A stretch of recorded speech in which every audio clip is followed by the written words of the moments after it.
Side Hustle Show 246, How to Start a Subscription Box Business, from spare bedroom to $15,000 in monthly recurring revenue. What's up? Nick Loper here. Welcome to the Side Hustle Show, because your 9 to 5 may make you a living, but your 5 to 9 makes you alive. We're kicking off a series of episodes this month on the theme of recurring revenue. This is predictable income month after month, which really makes life a lot easier, less stressful, and gives you peace of mind for budgeting and marketing. So how can you build recurring revenue for yourself? This month, you're going to hear from 4 different entrepreneurs with 4 very different business models, but they all have a recurring revenue component. First up is Sam Gonzalez. He's a cop. He's a full-time police officer, former NYPD. He's a husband and a father of 2, but starting out of his spare bedroom, he's built a subscription box service called urbanebox.com to $15,000 in monthly recurring revenue. It's a stylist service where the value proposition is Sam's going to send you $120 worth of great looking clothes for $60, and you don't have to spend time shopping. It just comes to you, and you're constantly keeping your wardrobe up to date. So stick around to hear how Sam came up with this idea, how he landed his first brand partners and customers, and how he's grown this thing, all while working full time. Notes, links, and a free downloadable PDF highlight reel summary are at sidehustlenation.com/Sam. Before we dive in, let me take a moment to thank today's sponsor, FreshBooks.com. FreshBooks is the affordable accounting and bookkeeping solution for freelancers, entrepreneurs, and side hustlers like us. Invoicing and time tracking is built right in, so when it's time to get paid, think FreshBooks. And as a Side Hustle Show listener, they're hooking you up with a 30-day completely free trial at freshbooks.com/sidehustle. I'd also like to thank Incorporate.com for sponsoring this episode, a brand new sponsor to the show. Setting your business up the right way can be a challenge, let's just say that. And that's where Incorporate.com comes in. They eliminate the guesswork and handle all the paperwork and filings for you to set up an LLC, a corporation, or even a nonprofit. Incorporate.com also helps customers stay in compliance with services like registered agent and annual reports. Now, Incorporate.com is not a law firm. They don't provide any legal or financial advice, but this is pretty cool. They've put together a free toolkit for Side Hustle Show listeners with a business plan template, an incorporation guide, and even discounts on their services. So you can head over to incorporate.com/hustle to grab that free guide today. Incorporate.com/hustle. I'll be back with my top takeaways from this chat with Sam after the interview. Ready? Let's do it. Like, you can only imagine trying to find time to shop was very limited, difficult. And to be honest, in my spare time, I'd rather not go to the mall and shop. I wasn't the biggest fan of shopping. So rather than spend my time going out and shopping at malls, I like to watch, sports or anything besides that. But over time, I realized that after a while, after getting invited to like special events, social gatherings, I would go in my closet and I'm seeing like the old stuff dating back to high school and college. And I'm like, I really don't have much to wear. And it's not really because I didn't have the money to shop. It's just working full time and having more priority obligations. I mean, my wardrobe kind of just tanked. Yeah. So I started looking into like styling services, clothing subscriptions, something where it's easy, something where I didn't have to put any effort into looking good or building up my wardrobe. During that time, that was like 3-4 years ago now, there was only a couple to choose from. So the couple I did find were either too expensive, the selection of brands were very limited, like one service, it was just their brand. So I thought this niche idea was kind of cool. Since it wasn't oversaturated yet with competition, I was like, you know what, let me just give it a try. So I decided to create my own service that was more affordable and kind of offered different types of brands, from big established ones to up-and-coming ones. That's pretty cool to say, hey, look, this is a personal pain point of mine, and I'm going to go out and solve it. What happened next? Well, the first thing I did was just create my business with New York State. And then after that, I had to kind of research how to build a website. I mean, in high school, I took like C++, Cisco networking. So I was always kind of a little techie. I taught myself HTML a little bit in high school. My first 2 years in college was computer programming. Before I switched majors, I was like, programming's not for me. Okay. So I kind of had a little bit of a background on it, and I think that kind of gave me a little bit of an advantage. It's not like I was kind of clueless completely on HTML and programming. So when I got this idea, I was like, hey, let me just start a website. But I first started my first website with BigCommerce. It's almost like Shopify. Okay. But unfortunately, it wasn't set up to do what I needed it to do to offer this type of service. The style questionnaire, for example, was kind of more of like a form that you just fill in. It just wasn't appealing and it wasn't interactive with the customer. And the website just couldn't serve the purpose of what we needed to do. Okay. So I ended up looking up other ways I can create a website, and I came across WordPress. What I love about WordPress is open platform. So there's tons of plugins out there that you can use if you're not too familiar with code. But what I love about it is that if you are familiar with some coding, you can actually customize certain plugins and customize your website to do certain things that you need it to do. So I spent probably a good month and a half. I would work at the police department, get home, put down my son to bed, and then I would work on my website, and I would work on it from 8 p.m. to 1 in the morning, go back to bed. And then on my days off, sometimes I'll be up almost 24 hours. Jeez. I was kind of OCD, I guess. I was very determined. I'm like, I'm the type of person that if I start something, I want it to be completed, and I can't really rest until it's done.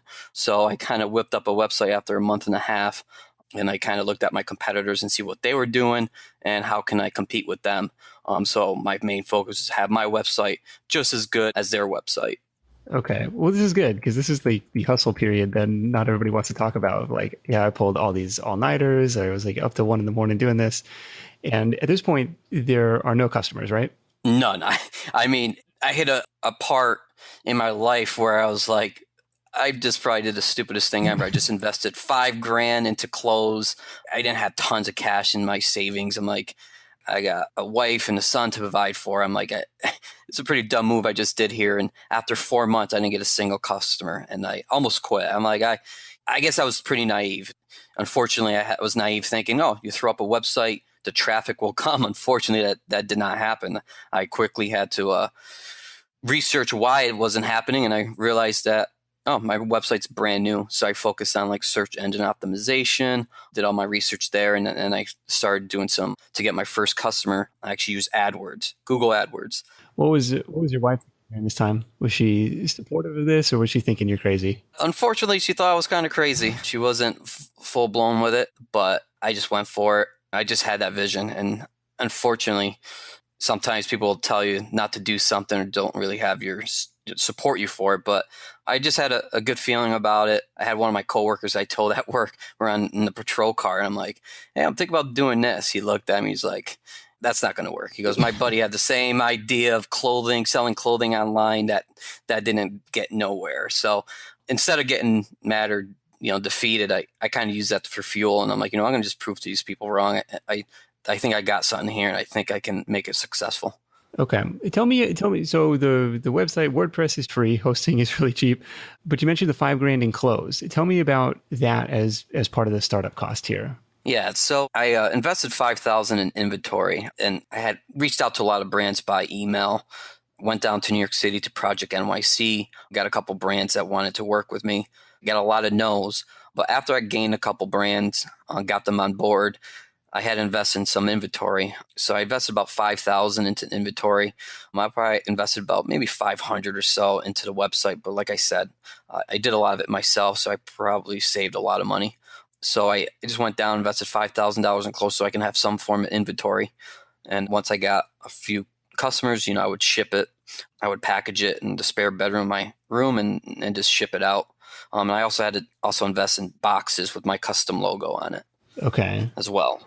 And what's that process like? Because I imagine you're not rolling up to Nordstrom or the department store and just like buying stuff off the shelf. Like, you're trying to work with these brands directly to cut deals. Yeah. So they got trade shows. Whatever you sell and retail, there's a lot of trade shows for that specific industry. So for example, boats, if you're selling boats, there's a trade show down in New York City in the Java Center for boats. And, Okay. and also in the Java Center is clothing. So you go to these trade shows and there's tons of brands, from big established brands to up and coming newer brands who are trying to, they're either just out of college, fashion school, and just trying to get their brand out there. So I went to these shows and I got a lot of no's. What was your pitch like? How did those conversations go?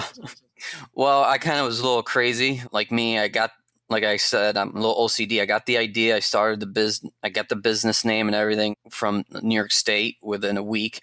And 2 weeks later, I'm down in New York City with no website or nothing, just a sheet of paper, a pad, and a pen just to kind of write things down and pass out business cards that I made. It was difficult. I went, kind of pitched my ideas to these sales associates that kind of looked at me crazy when they found out I didn't have any website, no sales, nothing to show. Yeah. So I lucked out. I got like 2 out of that show. I was fortunate enough to meet a guy named Parth Sharma from Brand Breeders. He does a bunch of different brands that he makes and has made overseas. He was actually my first brand I was able to add. So once I got that one and 2 and 3 of them, it started to get easier because I end up landing like Mavi jeans, which is they're big in Europe and bigger in New York City. So once I got one bigger brand, the other ones will find out that Mavi's now working with me. Okay. So they decided to give us a shot, and we just built it up from there. That's kind of crazy. I love the hustle of going out and say, like, here's my thing. You want to take it?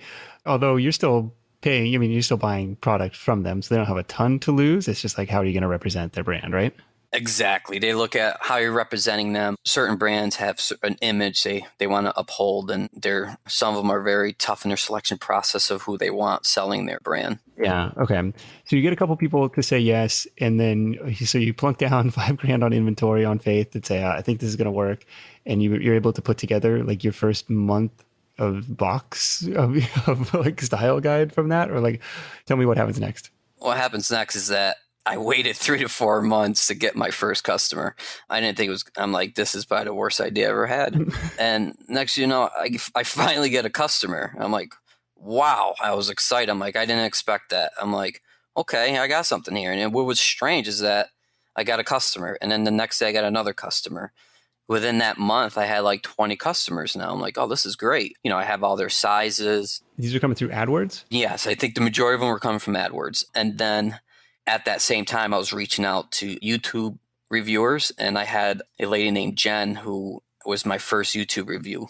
And she was kind of like, her channel was kind of getting bigger. She wasn't like huge, but she had a decent amount of followers. So she did a YouTube video, and then I saw that a lot of the people were getting after that too were from her. Okay. Did you have to pay for that review? Actually, no, I told her she can keep the clothes for her husband. Okay. So it was kind of like a barter. Okay. So I didn't really have the funds to start paying people. So everyone I would email was like, hey, I'll let you keep the clothes, So a lot of the first reviews we had were just bartering as payment until we were able to kind of get enough revenue coming in to reinvest it to pay for more advertising for us. Okay. So AdWords, if you're not familiar, is the kind of Google's text-based advertising platform where if somebody is typing in, stylist service for men or something, or whatever keyword you want to do, Sam's ad can pop up and say, hey, have you heard of Urbane Box? You got to check us out. Were you breaking even on those ads, or what was going on?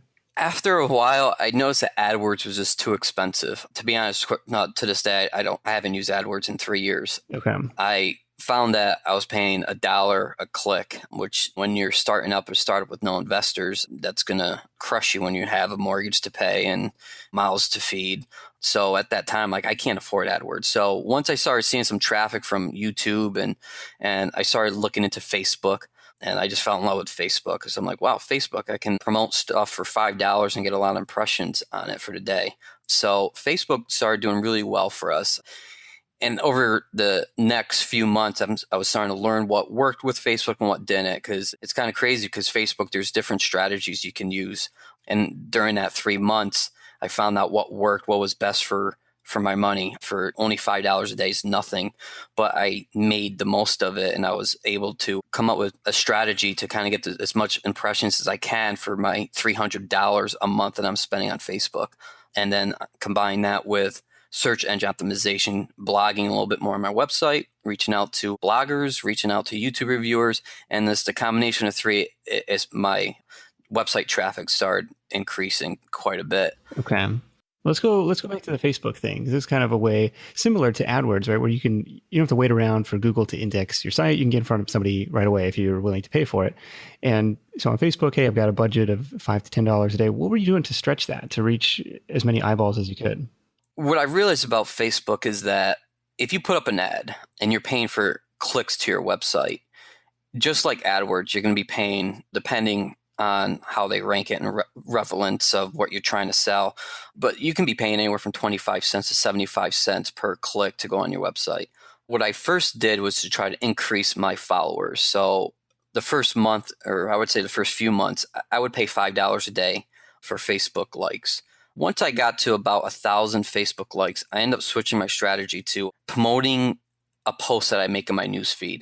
Because I quickly realized, because I was testing a lot of different things, I realized that if you promote something on your newsfeed versus creating an ad on Facebook for website clicks, you would get more impressions. They show it to more people because they give you all the numbers per day. And I was seeing that if I post a catchy picture and advertise what we do on my newsfeed, and then I promote that, what's going to happen is that all my followers will see it, they will like it, and they will share it.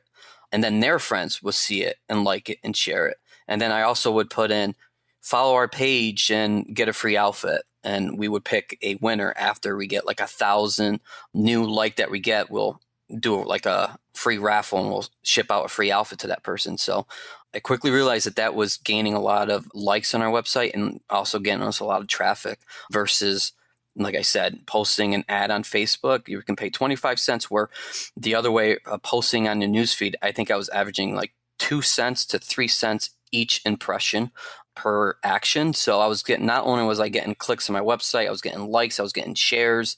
So it kind of worked out really good for us. So I didn't realize that until, like I said, a few months kind of messing around Facebook. I quickly learned that that strategy was working for us. Okay. I'm on facebook.com/urbanebox. If you want to check out his page, closing in on 20,000 likes, which is awesome. And these posts have some love on them, 100 likes on this post, scrolling down, 98 on this other one. So these are doing well for you. Yeah, the 9800s that you're seeing there, those are mostly right now I'm seeing about 50 to 100 likes for ones that we're not even promoting. The ones that we are promoting, if we run it after a week, we're approaching over 1,000. Oh, wow. Okay. So a lot of the 50 to 100 really depends on how many shares it gets, but we're averaging anywhere from 50 to 100 likes for each thing we post on our news feed right now. And that's without having to promote it, which is great. But I found that what we post you have to kind of figure out what you post that will trigger a reaction. My first post, some posts I would post, we would have close, over 15,000 likes and followers. And yet I'm only getting like 10, 20 likes on this picture. So I end up finding out there's certain things and certain pictures. You want to pick catchy pictures and use catchy phrases. And even if you're advertising I use a lot of hashtags. I feel like hashtags are huge. Even on Facebook? Because it kind of looks like an Instagram post with all the hashtags. Yep. Even on Instagram and on Facebook, we actually have it all linked. Instagram, we post on Instagram, it's going to post both on our Facebook and on our Twitter. So Facebook and Instagram, we just started actually, I would say last winter, and that slowly is increasing too. Instagram is another one that we find that's doing really well for us. Okay. All right. Well, I just liked your page, so I'll check out what's going on over there. Perfect. I appreciate it. Tell me about the blogger outreach. Was that similar to like reaching out to YouTube reviewers? Yeah, I would just I use Google search and I was look up fashion bloggers, reviewers. There was a lot of the bigger ones you don't ever hear back from. I didn't expect to. I mean, they get hundreds of, probably thousands of emails a month. I kind of just focused on anyone I can get. So even if I came across a blogger that their website is not great, but they have good content on their website and they're writing about clothes and fashion, and we would send them an email and say, hey, this is what we do. This is what we like to do and like to work with you. And if they would respond, like I said, we would barter clothes for them just to kind of give us an honest review. Give us a bad review if you want. Give us a negative review because we know it's not like we're paying them much. We're just telling them they can keep the clothes that might be good for them. It might not be good. Yeah. So we went about it that way. Anybody slam you? You know what? Knock on wood, no.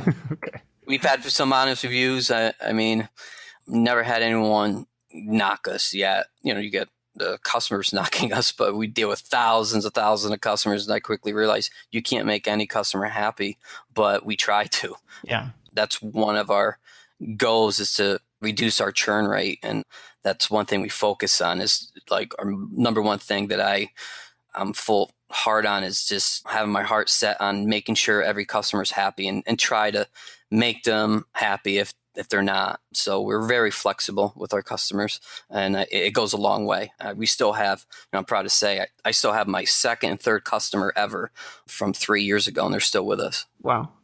Is there anything else that you've done you think reduces churn? This is like the silent killer of any membership-based business. Is like, well, people stick around for 3 months and then they fall off. Yeah, I see there's different stages of customers that we even have. I mean, we have customers that are with us for one package and go, but our average, I would say, is 6 months or longer. But we have members who've been with us for, like I said, 3 years, 2 years, a year.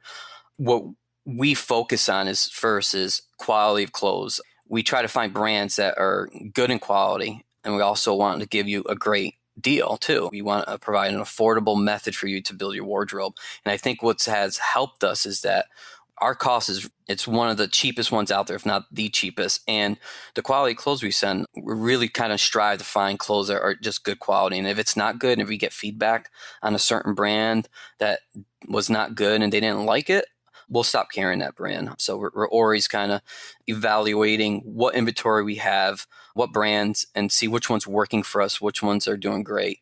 And I think between that and also just me being very hands-on in my business, I think also help our churn rate. Because when the owner's emailing you, apologizing for the clothes not fitting, and we're going to take care of you, or your shipment arrives a little late because our fulfillment center was a little late on it, I'll go ahead and reimburse you, $20 for any inconvenience. And those are little things I think customers appreciate. And once they see that, they want to stay with you. Yeah, it's a personal touch. So the pricing today is $60 per month per box. Was it always at that price point, or have you experimented with some different levels there? We first experimented, we had like 2 memberships. It was like $89 and $169. Okay. That was when we first started, that's what we did. And we saw a lot of people signing up for the 89, and then we saw see more people sign up for the 169. And we would say, the 169, we're sending you like a top and bottom of high-end stuff. We tried doing that for a while and realized that the business model wasn't as good as it could be. So then I decided to kind of switch it up and do what Trunk Club and Baumfeld does. Instead, like Trunk Club doesn't really offer discounts off the retail prices. We're like, you know what, we're going to offer at least 20% to 40% off retail prices. We're going to do the high-low pricing strategy that most retailers use out there in department stores. So we started doing that. So instead of having a set price, we did that. And you would get 10 days to try it on, and we won't charge you, and only charge you for what you keep. That sounds like a logistics nightmare of like, well, now you got stuff going both directions, and it's... Oh, yes. It was difficult. I would say I was doing that for like 2 years. And I started to see that to retain customers wasn't easy because, one, the revenue stream wasn't there. So I had to upfront a lot of the cost. So I'm taking a chance. So I'm taking a chance that this guy's going to pay for it. This guy's going to like it and keep it all. So you have a lot of upfront costs that I had to pay for out of pocket. Once I started seeing this problem, like this is not a really great business strategy, to be honest, because you got people trying to scam us here and there. And so I'm like, I got to fix this. So I started to look up what else could I do to kind of another price point that would help. Once I established good connections and a rapport with a lot of the warehouse and brands, I was like, hey, I'm thinking of doing a low $60 membership, flat membership. They only pay $60. We're going to send them at least $120 retail worth of stuff. So once I was able to kind of agree to pricing with warehouses and different brands to say, hey, this is a price point we need to be at to be profitable and sustainable. Once they dropped and they agreed, because they're like, hey, we'll try to push out a lot of your inventory. I think this is great it'll help both of us and help you push out your inventory, help us sell stuff, and also help the customer get a hell of a deal. So once I started getting those brands, I added a $60 membership, and ever since it's been doing really well. Between that and our regular membership combined, now they're both are doing well. And I think it's a combination of having both memberships, and they get to choose which one they want and what's best for them. Yeah, that's awesome. So you started shipping the stuff like out of a spare bedroom in your house, in your apartment, and you just have like that initial 5 grand worth of inventory stacked up to the ceiling in there. How does the fulfillment process work? Yup. Yeah, so I had it in the room. It was a spare bedroom in my house. It was running out of room. It was a small little room, and we had things on racks folded, and I had the computer in there. So an order would come in, we would pack it there. Me and my wife would pack it and then ship it. So it was, at first I was just using paper and pen before I started using the e-commerce platform. What are you using today? I'm using WooCommerce for WordPress, but since our service is very unique, I did have to use some custom code and kind of change things in WooCommerce to do certain things that I needed it to do. Do they support like the recurring monthly payments? Yeah, exactly. Okay. And then also connect it to our style quiz, and kind of WordPress connects our style quiz that way. But yeah, so I was like starting out with pen and paper, writing everything down and shipping in my room. And then I would buy the postage on USPS. I would just go on their website, buy the postage, and I had a P.O. box so it looked more professional and not coming from my house. So I had a P.O. box where the returns would get sent. So I would schedule a pickup, or I would drop off the packages before I head to work or after work. And then I would go to the P.O. box to pick up all my returns. And, I did that for a while. And then I started realizing we're investing a lot of our time shipping stuff to our customers, and it wasn't smooth sailing, meaning we started like not being able to ship out the packages fast enough. And we're getting to the point where we're shipping enough to use a fulfillment center.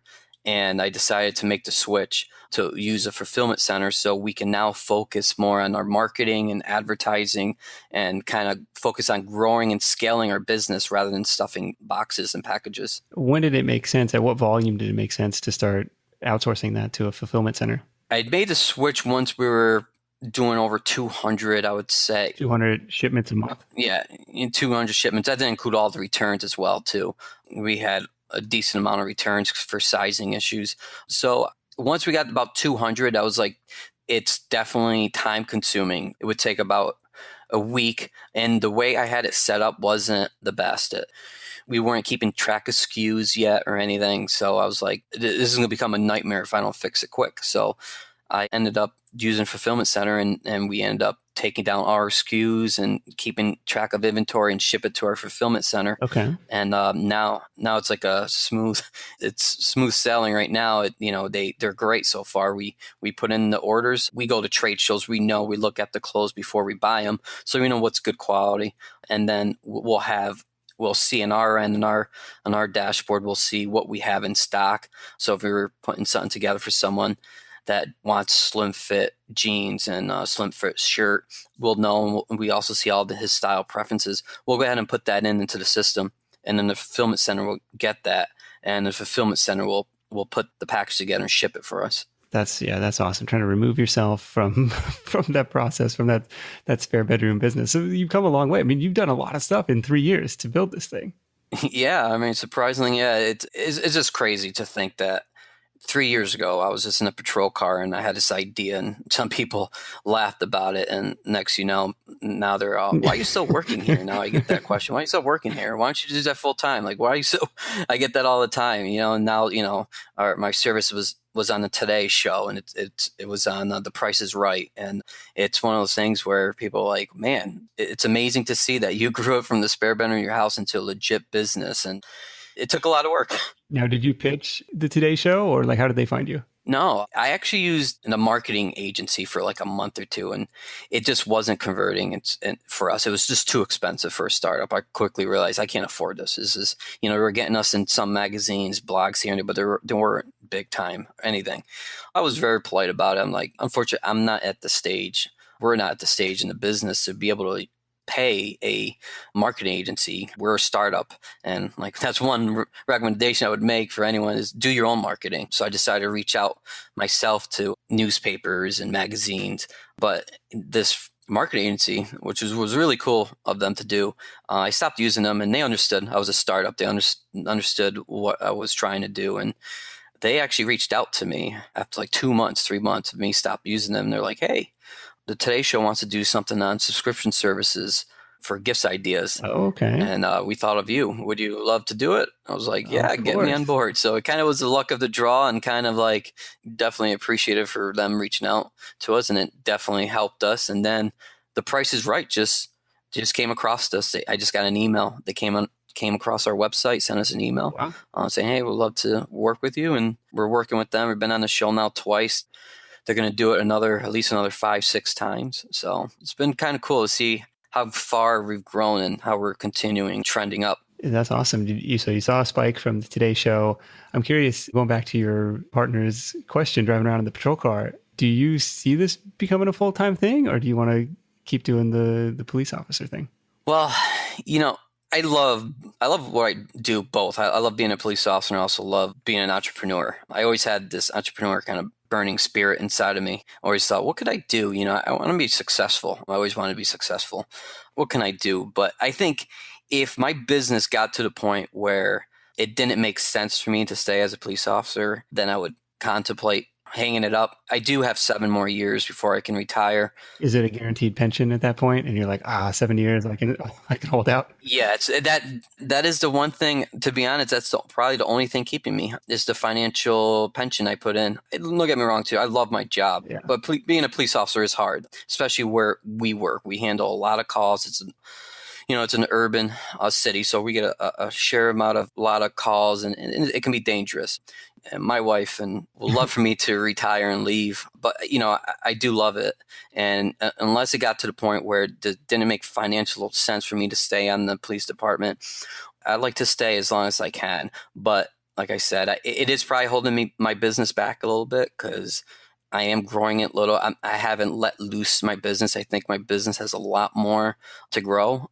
I think I got it prepared and groomed enough to grow and kind of scaled. I haven't reached out to investors. I did have a little itch to do Shark Tank. I sent an email and I heard back 3 times. They passed me to the second round 3 times and I didn't proceed. I deferred. I didn't want to move on. So it's one of those things where I guess I'm just going to take it one day at a time and see what happens. As of right now, I'm still hustling on both. I work hard at the police department. I work hard when I'm out, when I'm not there. But my wife did leave her job, so now she's working on the business full time, which is a huge help. Okay. Well, it's awesome to have that kind of flexibility and say, hey, look, I don't necessarily need to stay working, but I'm here because I like it, or here because I want to be of service. So I think that's really cool. So Sam, anything you would do differently? Like if you had to look back, would you do something to accelerate the progress, or you're kind of happy with how it worked? I'm happy for how it worked. I think I can't really go back and say I would have done anything differently. I guess I kind of beat myself up sometimes. I'm like, I wish I started the $60 membership 3 years ago, because I would be at a really great position right now. But you live and learn. I didn't think about the $6 membership until I saw, my sales kind of dropping a little bit and just seeing the revenue stream. And so it's kind of like you learn. I learned what worked, what didn't work. And I think as of right now, I think I'm happy. I'm looking at my business as a marathon, not a sprint. I think it's progressing in the right direction right now. I think you're good. Sometimes you got to go through it to know what works, what doesn't. And I like it. I'm excited for you. I think this is a cool business. Again, urbanebox.com. Sam, let's wrap this thing up with your number 1 tip for Side Hustle Nation. I would say patience and perseverance. If you have an idea, a business idea, just know that success doesn't happen overnight. It's going to take a lot of hard work, determination, but don't give up. You just got to be patient, and sometimes it can get hard, and you just got to push through. As long as you are hardworking and you put your nose to the ground and you just dig and you just do what you got to do, it will succeed. And if it doesn't succeed, at least you tried, and do something else. Try different ideas. But my number 1 thing is just be patient and use perseverance and just hold on, and good things will come. Patience and perseverance. That's the ticket. Sam, thank you so much. We'll catch up with you soon. Thanks, Nick. I appreciate it.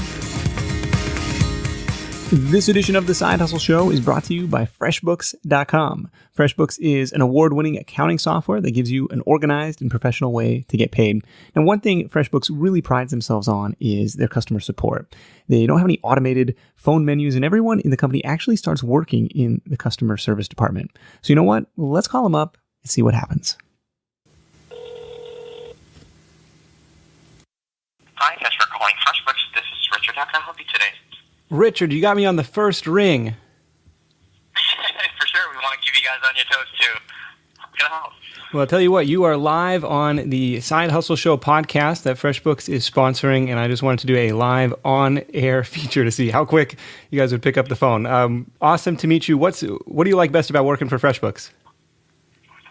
Definitely the culture. And the customer that we get to talk to every day. Well, very cool, man. Thanks so much for taking the time and for proving the fanatical customer service there. Sounds good. Have a good day. You bet. Bye-bye. There you go. Culture and customers. You can tell Richard loves his job.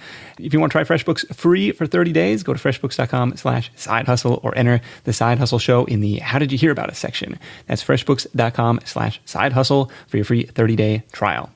All right, my top takeaways from this call with Sam. Number one, solve your own problem. Sam validated this business in a couple important ways. First, he was his own target customer, somebody who cared about dressing well and looking good, but who didn't want to spend a ton of time or money on that process. And second, there were already companies out there offering a similar service, so it wasn't completely uncharted territory for either customers or the brands he was trying to work with. Takeaway number two is to be obsessed. 4 months before seeing a single customer, rolling up to the fashion and apparel trade show in New York City with nothing but an idea, and spending every night working on the website. Sam was obsessed, and I believe it was that obsession that kept him going until Urbanebox started to see some traction. Takeaway number three is it's easier to keep a customer than to go find a new one. While Sam mentioned eventually outsourcing his fulfillment to focus on marketing, I think one of his strongest marketing weapons is actually his customer service. To be 3 years deep into a subscription business and to still have some of your very first customers still on board, I think that's really, really powerful. Now, most recurring revenue businesses like this one fight the battle of growth versus churn. Like if you can add more customers than fall off each month, you're growing. But if not, you're going backwards. And in Sam's case, it seems like they put a lot of effort into the lifetime value of each customer to keep them coming back, which is undoubtedly easier and less expensive than conquesting a new customer who's never heard of you before. Notes and links for this one, along with a free downloadable PDF highlight reel with all of Sam's tips, are at sidehustlenation.com/Sam. If you like what you hear on the Side Hustle Show, be sure to hit the subscribe button in your podcast player app so that you never miss an episode. Like I mentioned at the top of the show, we're exploring the theme of recurring revenue this month. So if that appeals to you, as it does to me, I hope you'll join me for the rest of the series. That's it for me. Thank you so much for tuning in. Until next time, let's go out there and make something happen. And I'll catch you in the next edition of the Side Hustle Show, where you'll meet an inspiring entrepreneur who built her financial independence on the back of short-term rentals. I'll see you then. Hustle on. Thanks for listening to The Side Hustle Show at www.sidehustlenation.com.